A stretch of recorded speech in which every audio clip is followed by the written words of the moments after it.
Thanks, Andrew, for taking the call with myself. Just to introduce people to what we're going to speak about, I'm Amir Anzur. I'm the Dean of Entrepreneurial University. People can check me out at amiranzur.com. For the next 45 minutes or so, I'll be interviewing Andrew. Andrew, I came across your show about a year and a half back, Mixergy. I just love learning about entrepreneurs and learning from people like yourself. And I just found it one of the awesomest resources. I could just download some interviews and start hearing about people like Jimmy Wales, who started Wikipedia, one of the founders of Dig you had on, and various interviews like that. And you had a really great entrepreneurship story yourself. You've been an entrepreneur, you understand what it's like. So thanks for being on. So Andrew, just can you tell us a little bit about your background and how you started off in business and your technical background? I actually have no technical background. I've always loved technology, but only as an end user. My technical background has been my brother.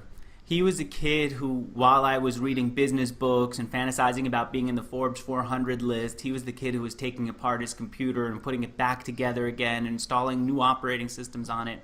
And when I left school, I partnered up with my brother, and he and I started an internet company. We built it up into a $30+ million a year business, and I got burned out. We sold it, took a break, and now I'm doing Mixergy.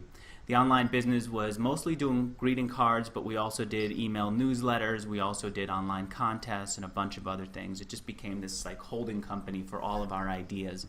And that's how we got here today. I should say, I believe that even before this, I was an entrepreneur. I was an entrepreneur from birth. I was the kid who was selling candy to the other kids in elementary school and getting in trouble for it. And I keep hearing about kids who get in trouble for it. I was the kid who'd come up with an idea. I couldn't really do that well on the SATs. So I thought, well, wouldn't it be great if there was somebody who could just teach me the SATs, how to take this college test, do it quickly, and do it in a way that really spoke to me. So I found a guy who could do it, who could teach well, and I said, in addition to teaching me, why don't you also teach other people who I can find, and I'll sell tickets for it. And so I was the guy who wasn't so into studying for the SATs, but was into trying to put a business together around it. I should say that business failed. A lot of the businesses failed. Thankfully, the big one actually worked out, the one that we started, my kid brother and I, after school. How come, what makes you like an entrepreneur from a young age? Your parents were entrepreneur, or, what makes a guy like you different from the guys that go down the corporate path later on in life? I think it even started before the corporate path was an option. I think for me it started with this burst of creativity and world of opportunity that comes when you're in business, when you're an entrepreneur anyway. The creativity is you walk down the street and you say, well, wouldn't it be cool if... Oh, by the way, I'm hearing a little bit of echo in the background. Do you hear that? Is there something... Where are you, by the way? I'm in my home in Abu Dhabi, Okay. which is about, the American side, I always have to explain it to them saying it's about an hour north of Dubai, because people in the States have heard of Dubai, right? Yep. So it's there. Okay, I thought maybe I was hearing somebody in the background, but it might have just been an echo from the audio here. Yeah. Cool, so where was I? I was saying, that I remember walking down the street as a kid and constantly seeing business opportunities everywhere. Every little business that I would see, I'd say, well, I should be in that business. It's not that hard. There was this company called, I think it was called Carol Wright, where local businesses, the dry cleaner, the pizzeria, the others, would put coupons in envelopes. Carol Wright would get their coupons, stuff them in envelopes, and then send them by mail to everybody in my neighborhood. And I used to say, well, I could probably do that. I could just call up the pizzeria and do that. And everything was just spinning in my head like that. And so it was part that kind of creativity that I was looking for from entrepreneurship. And the other part was the world of infinite possibilities. You look at entrepreneurs and you see that they could just about make anything happen. They want to build a business out of nothing, just their imagination, boom, it's up. They want to travel the world and continue to live happily, boom, it's up. I'm now in Buenos Aires. I see entrepreneurs here all the time. They just come through Buenos Aires, they spend maybe a month here working, then they go to another city and they work there. If you have a job, you don't have the freedom to do that so easily. Today they're flying into space. Jeff Bezos is trying to find a way to get his spaceship into space. World of possibilities when you're an entrepreneur. You just don't have that in any other walk of life. Awesome. And you know what I found is in the States, entrepreneurs are celebrated a lot. You know, you see in the media, you always see Steve Jobs or Bill Gates, and you know, you always have that rags to riches story that Americans love. In the Middle East, I don't hear it as much. You know, that parents have that expectation to go into jobs. You know, did you have that expectations from your parents to say, Andrew, you know, just get a steady income? You know, you're going from crisis to crisis being an entrepreneur. Did you have that at all? I did before I got started. It thankfully didn't take us too long to get some measure of success, some proven success. I think it might have been a year and a half where my brother and I did something like $30,000 a month in revenue, and our gross margins were giant. And so once we proved ourselves, I think we were able to get our family and other people to accept that this made sense. But I agree with you. I think that in the U.S. there's just a culture that supports entrepreneurship, that encourages it, that glorifies it. Where I'm here in Argentina right now, I don't see the same thing. I think they make it harder for people to start businesses. I think that there's more red tape. I think there are more taxes. I think there's more bureaucracy around setting up a business. Not every country, unfortunately, makes it as easy as the U.S. does. And frankly, though, in the U.S., they could use a little bit more encouragement. In the U.S., I lived in California. The taxes that you have to pay, the forms that you have to fill out, they're not as much as in other countries, but it's still too much. I wish they would just make it a lot easier to start a business. Just like it used to be hard to be a reporter. It used to be hard to be a professional writer. You'd have to go and get a job somewhere, or if you're going to print your own newspaper, you'd have to get the printing press and everything else that was involved in that. And then the barriers to entry dropped down, and all you needed was an internet connection and WordPress blog, and more people started doing it. And the creative voices new creative voices were discovered. I'd like to see the same thing with entrepreneurship. Make it really easy for people to start a business. Don't tax them until they make some real money. Don't put bureaucracy in their way until they've actually grown to a certain level, and then you can come and hit them with that. And culturally, too, I'd like to say this. There's entirely too much celebrity worship in the U.S. I don't even know these people's names, but I know their faces because I walk into a supermarket and I see them on every magazine. Because you watch TV and these celebrities are on every news program, they're on every movie, of course. They're just everywhere. There's a celebrity worship. I would like to see business being glorified that way. I'd like to see business being admired that way. I'd like to see entrepreneurs and even people who aren't entrepreneurs but are in business building something real. I'd like to see them get that kind of attention. And that's part of the work that I'm doing here at Mixergy. Sure. I mean, celebrities are essentially entrepreneurs, right? You know, creating their own brand and then using that. You know, Oprah Winfrey's made billions of dollars, and she's ultimately an entrepreneur. What I'm finding, I mean, one of the strategies I had was, okay, people buy from people that they know, like, and trust, right? So one of the reasons I do shows like this is, okay, the more that guys like you and I are seen or heard, then the more people are likely to trust us, and you know, it makes it easy for us to get our businesses out there.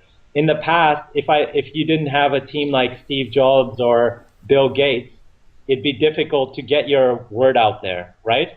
And now it's about providing edutainment as content as a form of marketing for us, right? Mm-hmm. Your first business, what year was that? You know, when you started on the internet, you were a pioneer, basically, right? The very first thing that we did was 1997. We had these, we were just selling all kinds of stuff that we made ourselves. I wrote a book on how to trade the stock market. Nothing about how to find the right stock. It wasn't about stock picking. It was just about how the stock market worked. And to most people, the stock market was a big mystery, and I was able to sell it online and bring in nice revenue. We bought these videotapes about how to meet women. I bought them from some guy in California. He shipped it to New York, where I lived at the time, and we sold it online back when the internet was mostly guys. And we made good money from that. I remember actually, I think I paid maybe $2.50 or $3 per VHS tape and sold it for $20 plus shipping and handling. I loved it. My brother created software. How many did you? Sorry? How many did you sell? Like, as an example, what kind of revenue? I don't remember. It was hundreds. I remember the lump of it was at the end of us selling our own products, we hit $30,000 a month, and that meant $1,000 a day, which to me was just huge. It was huge. And all that was going well, but I could see that selling our own products was going to be hard to scale. It was going to be hard to keep up, because if I couldn't come up with a hot product, if I couldn't find a cheap price for it, I was just screwed, because I'd have to buy the VHS tapes ahead of time. I'd have to write the guidebook myself. I'd have to try to figure out what are people into. And that's hard. I didn't want to be in that kind of hit business. So then my brother and I said, well, let's stop making stuff ourselves. Why don't we find a way to help others market the stuff that they have? And we'll get paid even if their ads don't work. And so we built up an email newsletter. The newsletter's basis was actually a collection of them. We did one that was a vocabulary word a day. The next one was a quote a day, a joke a day, trivia a day, etc. And we said, anyone can subscribe to these things for free. And on top of the joke that you got in your email inbox, or on top of the word a day or whatever, there would be an ad. And we would sell those ads to online marketers and let them go figure out what was going to be the hot product. And so we got into that. It was very slow growth, but it was a more dependable business to be in. Sure. And then you ran that for a couple of years, right? Yeah. Until 2000? Actually, we ran that since from 98 to 2003, so about 5 years.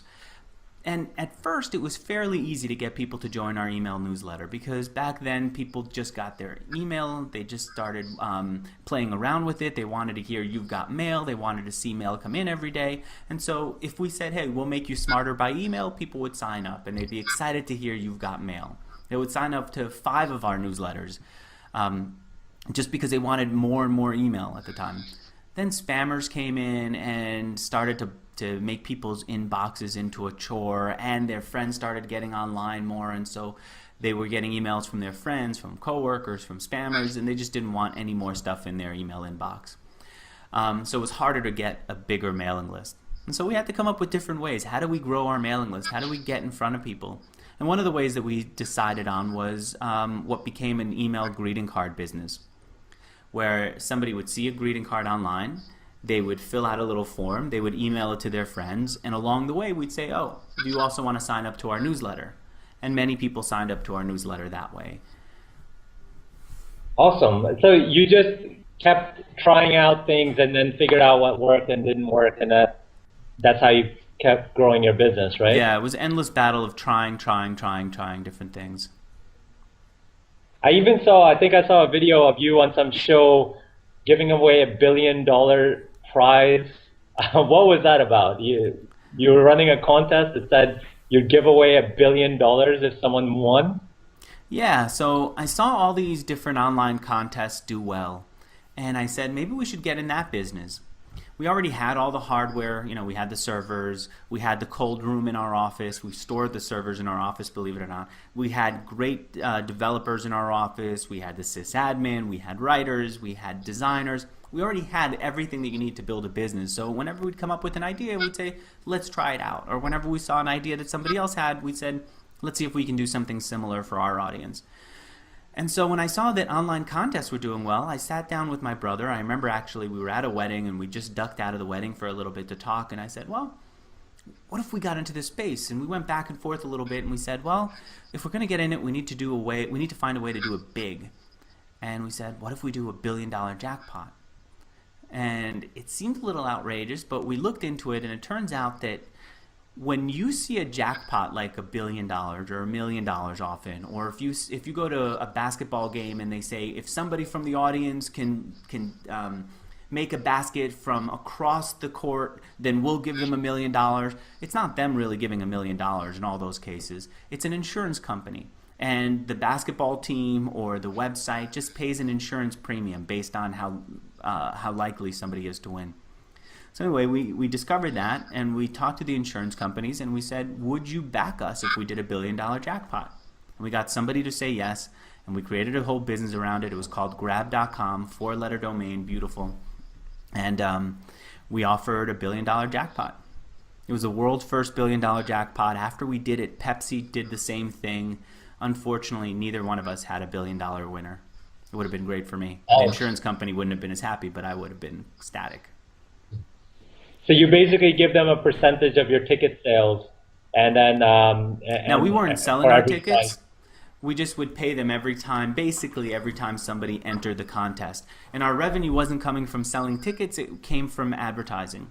So after you registered to get a ticket in this contest, we'd say to you, well, do you also want a CD? And we'd say, Amir, we've got the perfect CD for you. All you have to do is check this box and agree to buy 6 others, or actually 1 other CD. But we'll give you this first one for free.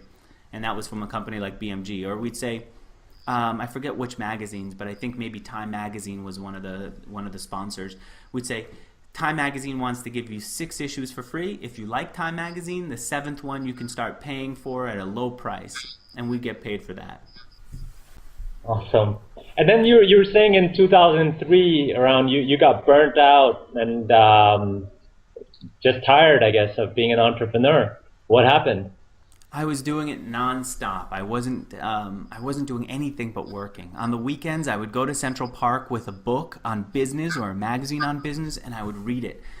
And I thought that was my way of getting away from work, which obviously it's not. I started to just get exhausted. I couldn't think as creatively. I couldn't see the big picture. I was too busy fighting the small battles. And so I got burned out, and I said, I never want to work again. I'm just going to go and disappear from the world.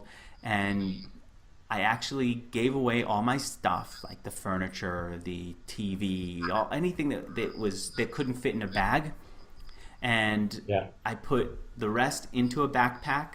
And I actually had another little bag with me, and I kept my bike, my road bike, and I moved to California with very little of my own stuff. I'd spend most of my days riding my bike up the Pacific Coast Highway, and at night I'd go out and party, and I wouldn't take on any obligations at all. It was just easy life. It was good.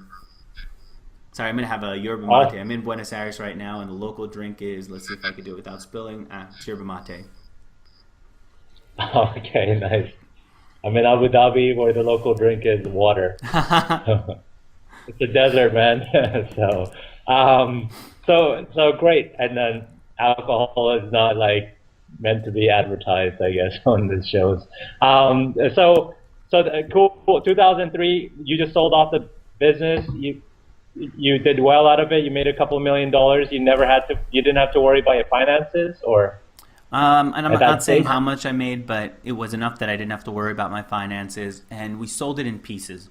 The last piece was sold in 2003. Actually, I shouldn't say the last piece. I keep saying the last piece, but when I think about it, there's still a few pieces that we own. But for the most part, the last piece was sold then.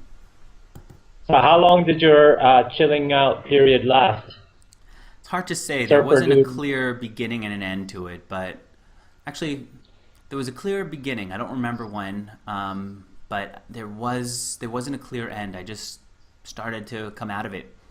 I remember that it was just a lot of fun and relaxing to not have any obligations, to ride my bike, and then I'd go to Vegas, and that was a lot of fun. And then I went to Europe, and I backpacked, and it was great. But somewhere towards the end of the summer, backpacking through Europe, there weren't as many people out. And I'd go and I'd stay in hostels intentionally because I wanted to meet people and just live a very simple life. And I'd go into these hostels and there was nobody there. I just had the whole place to myself. And I said, everyone else is going back to the real world. It's really lonely to be the last person traveling around.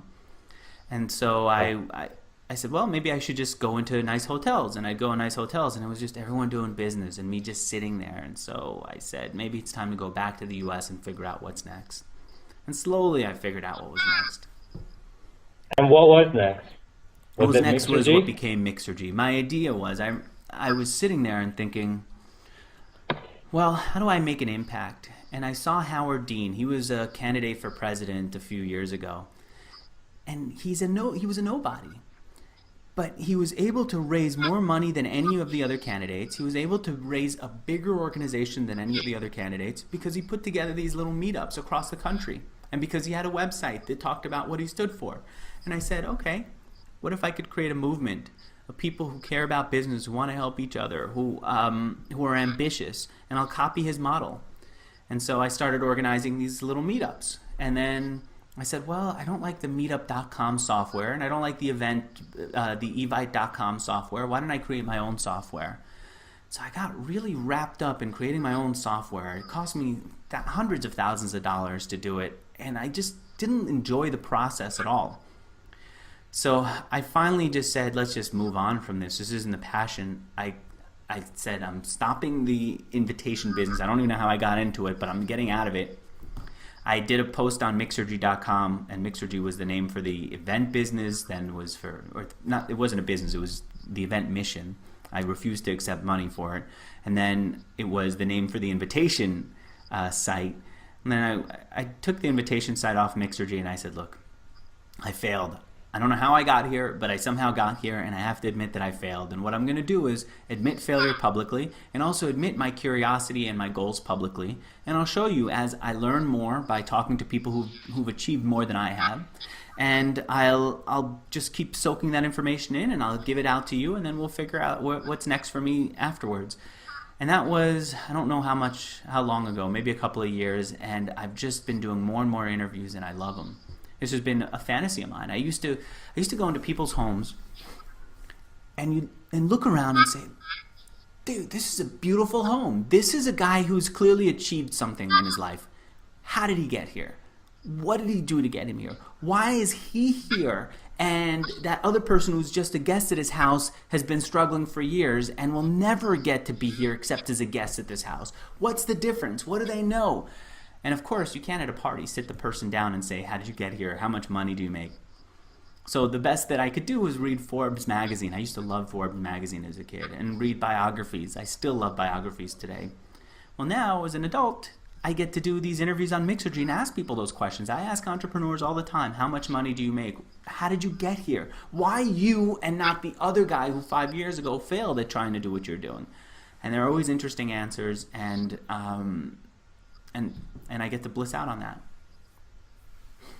No, that's awesome. That's what I really enjoyed about listening to a lot of your interviews is, when we read about entrepreneurs, it always feels like overnight success. It's always like, man, the guy had an idea and boom, he was making millions of dollars. And, as an entrepreneur myself, I felt like a failure for years. I was like, why am I working these crazy hours and hardly earning anything? And then I started listening to your interviews and I felt less lonely. I was like, okay, all these guys struggle as well through the years. And then they, because we only read their story in Forbes, we only read the PR side, which is like, okay, overnight he made a success. And when you start interviewing these people, we hear through that it's not all been like, roses. They've had their struggles, and it's just interesting to hear that. Like even yourself, okay, you made millions of dollars in business, but there was a price. You were working all the hours for it, right? It's not like you just had an internet idea and overnight it's like making millions for it. You had to put a lot of thought, creativity, your hours learning, studying this stuff, right? And so what are some of the themes that you're finding in successful people? And even from your own experience, well, what does it take to be a good entrepreneur or a good person, successful entrepreneur? Well, what worked for us was just a bunch of different ideas. I couldn't even list for you all the different ideas that Michael and I tried, but it was like an idea a week almost, and they were really small ideas. Like when I say we did an email newsletter, if I were to show you what the email newsletter looked like, you'd say, "Ah, really?" And you wouldn't believe that we made any money off of it because it looked so ugly. But it was a first version, and then we improved it a little and improved it a little bit still. If I say that we got into the online greeting card business, I should also say that we got into it very simply. All we created was a tell-a-friend form. You would just link to this form. Your users would then put in their names and their email addresses, and the email addresses of the people that they wanted to send your page to, the one that you linked to this tell-a-friend form from, and we'd email nothing but a link to that page. So it was, you create a page that looks like a greeting card, you add our link to the page, somebody clicks that link, goes over to our page, which is a basic form that lets them send the previous page to their friends, and that's it. That didn't take too long. It wasn't the most revolutionary idea. It just was an experiment, and that experiment worked. I said that I wrote a guide to how the stock market worked. In many people's imaginations, that must sound like you wrote a big book on how the stock market worked. It wasn't that at all. It was maybe 12 pages, and it was actually literally pages like this out of a printer. I found the program that would allow you to fold the paper in half and put your name up here at the top and make it into a little booklet, and that's what it looked like. So it had a little bit of design to it, but it was mostly just a few pages of nothing. And so we tried all these things, and some of them worked and some of them didn't. The how to trade stock guide thing worked a little bit. What didn't work very well? I can't even think of them. You just move past them. You just try it and you forget about it because you're moving so quickly. And the only reason the successes are memorable is because we stuck with them for a long time. And I actually see that a lot. I see it a lot in other people who I've interviewed. They just will keep testing things and testing things and testing things. Who did I interview yesterday? The founder of Hunch.com, and his name is Chris Dixon. He's one of the top investors. Business Week called him the top tech angel investor. And I asked him about the first business that he launched, which was Site Advisor. And it was pretty well thought out. He wrote a formal business plan, which nobody does today. He went out and he scouted for business partners who became his co-founders, which nobody does today, or few people do. Today you just say, who did I go to school with? Who do I trust? Let's partner up with them. But he really put a lot of thought into it. But when you do an interview with him and you spend an hour with him, actually we spent an hour and a half, you start to see that this wasn't his first idea. He created a couple of other ideas. He created some karaoke idea. He created some other idea that he couldn't even remember today. This just was the idea that took off. And so I see people testing a lot and a lot and a lot. I did an interview with Jessica Livingston, who is the co-founder of Y Combinator. Y Combinator has backed companies like Justin TV, which I'm using right now to broadcast your video live, Dropbox, Posterous, Discuss, which does the comments on my site and many other sites. They've invested in I think it's over 200 companies now. And I asked her, what do you look for? Because a lot of times the people who come to Jessica don't have a real business yet. I said, how do you know if you should back them? And she said, well, what we do is we see what little projects did they build out. Did they build out a little web app that maybe didn't go anywhere, that maybe wasn't a business, but they built it out and we can see it? Did they build a little business that maybe didn't become insanely profitable, but did show promise? And if they were doing that, then we know that one of their ideas is more likely to be a hit than somebody who hasn't tried anything before. Tinkerers, trying, experimenting. And so, let's see. I'll tell you that I come across that a lot. The tinkerer, and I think Michael and I were tinkerers. I also see people who are mercenaries, who just say, I want money no matter where it is. I had a college professor, one of the few that I really cared about and thought much of, who said, when you're in business, you have to think about who has your money and how you're going to get it. And the guys who are mercenaries think that way. I remember interviewing one. I won't say who he is. I don't know if he's happy to be called a mercenary, probably, but just in case, I'll just tell you the story and say that I said, did you want to change the world when you built your business? Did you want to create a revolutionary news site, that anybody can contribute to? He said, no, I just wanted to make money. I said, wow, it's interesting. You're supposed to give me the PR answer. Instead, you gave me the truth. And as I did other interviews, I saw other people felt that way. They just needed that money. You also see people who, you mentioned Jimmy Wales. Jimmy Wales, I think, is a different kind, was at least when it came to Wikipedia, was a different kind of entrepreneur. He had a mission. I talked to him over and over about why he created Wikipedia and why he would even give this thing away. And he said he gave it away because it was the best way to make it grow. You know, if he owned it, people wouldn't be writing for Wikipedia for free. They wouldn't be contributing and growing it for free. He had to give it away to the world in order for the world to contribute to it. Who does that? A missionary. A guy who has a mission in life and is willing to lose out on the profits just to achieve that. So Todd P. in the audience, we've got a little audience growing here, is saying mercenary, tinkerer, and missionary. He's asking what's the third one. Mercenary, tinkerer, and missionary. Now, not all entrepreneurs are one of these three. We all, I think, have a combination of them, but there's a clear direction in many of the entrepreneurs who I interview. And it's often one at the beginning part of their lives and a different one later on. So at the early stage of their lives, they might be thinking, how do I make money? And at the later stage of their lives, they're almost insulted to have me ask about money. They care more about how did you build your business. They care more about changing the world or leaving their mark. Yeah, sure. No, that's really interesting because I think, yeah, as you say, in the beginning you're looking for survival and, you know, just getting and looking for the independence. And later on you are looking, okay, actually I do want to leave my mark and my legacy, right? And the people that you've been interviewing are people that are leaving legacies behind, right? Yep. What in terms of Mixergy then, you said you started off a movement and then now you've gone with the interview. It's essentially an interview business, right? It's like an Oprah Winfrey for the entrepreneurs. No. I would say it's not just about the interview. The interview is my way of bringing out the best education from the person who I'm talking to. See, I could say to some of these entrepreneurs, hey, you built a great business. Why don't you spend an hour teaching my audience how they can do it too? But it would be a lot of work. And so I wouldn't get as many entrepreneurs who obviously are busy. It would also mean that they would have to think through their own process. And very often when you think through your own process, you see it through the lens of how you want to see yourself. And so all these mercenaries would probably, if I were to give them an hour and say, teach my audience how you built your business, would probably act like they were all missionaries. They would all say, I wanted to change the world. I wanted to be a good person. I didn't care so much about money.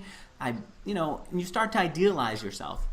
But if I do an interview with them, I can give them space to talk about themselves, but also at times challenge them to bring out the parts of themselves that they're not exactly in touch with because they're too busy working. So then how, I don't know, how are you living these days? Is it off the money of your last business? Because, you have to earn. Since then, it's all been from that. Okay, so you basically, as opposed to a lot of the other entrepreneurs out there that are, looking to make income from any websites or any ideas they have, you're not in that situation, so you don't have to worry about making Mixergy profitable right away. Because you've got other sources of I never revenue. actually wanted to make any money with Mixergy. I used to turn away sponsors. I used to turn away all options for bringing in revenue. This was just my way of fulfilling a purpose in life. But at some point, I started doing some advertising, accepting some advertising here on Mixergy, and I could tell you that I don't know what the revenue is. I'm actually, now that I've got sponsors and revenue coming in, I'm going to sit down and start to organize what's coming in from where. But it is profitable. And I could, if I wanted to, I could live off of the money that comes from Mixergy. But I'm still living off of the money from the past. Okay, but can you tell us what kind of money you make from sponsors? What kind of hits you get for interviews? And what kind of people are listening to this? Is it American-based people? Is it around the world? Are they, in college, or are they entrepreneurs themselves? How are you marketing Mixergy as well? I'll tell you that the marketing is mostly the people who I interview. When I interview them, they will do what I did for you today, which is say, hey guys, I'm being interviewed. They'll say it to their followers on Twitter, on their blogs, and other places. I'm being interviewed by Andrew. Go watch it. And their audience will watch Andrew interview them, but then they'll stick around and check out the rest of the site and keep coming through. So that happens a lot. What else? How else do I market? Actually, that's the biggest marketing that I have. People who I interviewed in the past will blog about it, they'll talk about it, they'll react to it, and that helps me grow. I don't do any marketing beyond that. Sponsorship rates, I'm adjusting them today, so we'll see. But I can say that we've had a wait list for about 5 months, 6 months. I've turned people away. I've returned money from sponsors because I didn't want to overload the program with sponsors. That's it. What else was there? And the expenses. Expenses aren't so big. My biggest expenses, and you can't really see it. It looks like I'm just a hostage here with the wall behind me and nothing else. Doesn't look like it looks like I'm in a box. Maybe I kind of am. But this is a really nice office that I have for myself, and it has all the amenities that I want. Like they have yerba mate for me. They have they have coffee and food, and somebody cleaning up the office and wiping my computer screen when I leave, and all that stuff. That's the big expense. So you're actually living out in Buenos Aires now? Yeah. That's full time. Was that just personal reasons? You just like Argentina? You speak Spanish, or what is it? No, I don't. I should actually say this. A lot of people have been wondering, why am I here in Buenos Aires? I'll tell you. I needed to just clear my head, get rid of all the little distractions of life so that I can focus on what I love and not what I have to do. Now, you look at my life in LA. It was really good. But it was also full of these little distractions and have-tos that just pile up when you live in a place for a long time. I'll give you an example. I got a BMW because I wanted their maintenance program. I didn't want to ever have to worry about my car. Then I got a ticket just a month before I left. And you have to go and pay the ticket. And I had to go and get a smog check. Again, a month before I left, I had to go get my smog check. So that takes a little bit of time. And then you have to, what else were there? There's these little things that come up when you live day to day. And of course, people who you know for a long time want to get together for coffee and just hang out and chat. And you walk the dog and somebody will come over and start a conversation with you. And before long, you're stuck for 20 minutes there. And all these things are lovely and great. They're part of what life is about. But they also mean that you don't get to spend as much time on the things that you truly love. And I don't truly love going to have the gas filled in my car. I don't truly love having these little conversations. I don't truly love having to deal with the ordinary stuff in life. So I said, I'll get away from it. I could either fight it all the time and say, like, to people who I'm walking down the street, let's not talk, or let the tickets pile up, or not have my car smog checked, or I don't know what, or go and hire somebody to take care of all that, which would be another headache. Or I can say I'm going to take myself away from the environment, find a quiet place to live and work, and just focus on what I care about. I picked Buenos Aires because it's within close to the time zones in the U.S. You don't have to drive anywhere here. There are taxis everywhere. It's a completely walkable city. Olivia and I can walk just about anywhere. I can run home from my office here to the place where Olivia and I live. So you don't have to deal with a lot of the mechanics of everyday life. You ask, do I speak Spanish? No, I don't, and I'm kind of happy that I don't. I don't want to get involved in conversations about, hey, where are you from? Why are you here? So you like it? No, I just want to focus on what I care about, which is doing these interviews, doing things that I care, doing the things that bring out the passion in me, going out for runs. Olivia and I signed up for a marathon here.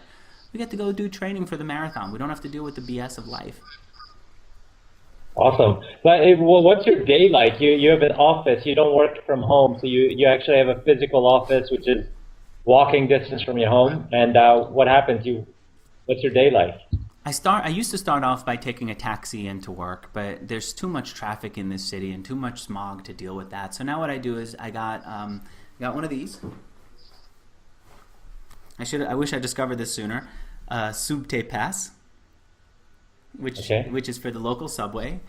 I get on the subway, I put my earphones on, I listen to some podcast, very often a Leo Laporte podcast. I spend about 20 minutes, maybe it's half hour in the train.